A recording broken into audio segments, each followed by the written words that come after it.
இன்றே டவுன்லோட் செய்து உங்கள் ஃபேவரட் ஷோக்களை என்ஜாய் பண்ணுங்க. என்னாச்சு ராத்தோத் சார், டல்லா இருக்கீங்க? பசங்க அவங்க அம்மாவை நினைச்சு ரொம்ப கஷ்டப்படுறாங்களா? இல்லம்மா, அவங்க அம்மாவை நினைச்சு அப்பாவை கவலைப்படாம பாத்துக்குங்கன்னு சொல்லி அனுப்புனாங்க.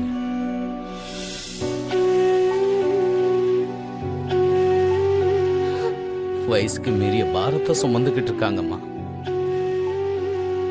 இந்த வயசுல அம்மா மடியில அப்பா தோல்ல சாஞ்சு சந்தோஷமா வாழ வேண்டியவங்க. அம்மா இல்லைங்கிற வேதனையோட அப்பா என்ன ஆவாரோங்கிற பயத்தோட வாழ்ந்துகிட்டு இருக்காங்க.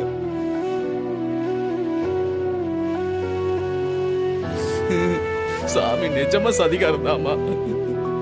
இந்த வீட்டுக்கு வந்த கஷ்டம் குடிச்ச கிரகணம் எப்ப விட்டு தொலையுமோ. இந்த வீட்டுல இருக்கவங்க முகத்துல சிரிப்பு, மனசுல சந்தோஷம் என்னைக்கு நிறைச்சு பார்க்க போறோம்.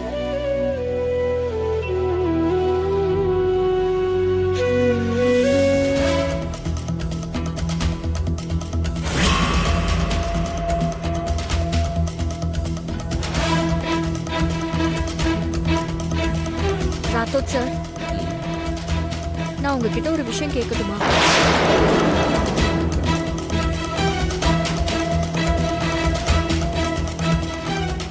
என்னன்னு கேளுமா சொல்றேன். மனோகரி மேடமுக்கும் இந்த வீட்ல இருக்கிறவங்களுக்கும் என்ன சம்பந்தம்?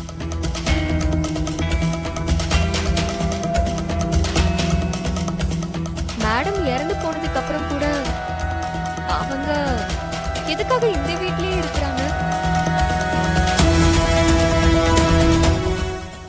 சாரும் கூட ஏன் அவங்களை எதுவுமே சொல்ல மாட்டேங்கிறாரு?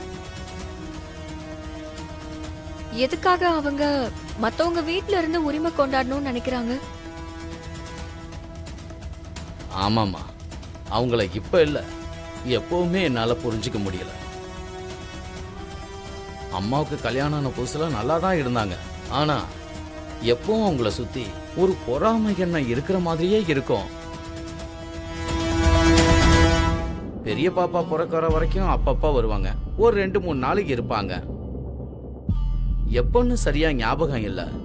திடீர்னு வரத நிறுத்திக்கிட்டாங்க. போனு சுவிட்ச் ஆஃப். அப்புறம் ஒரு 6-7 வருஷம் வரைக்கும் ஆளை இங்க பார்க்கவே முடியல.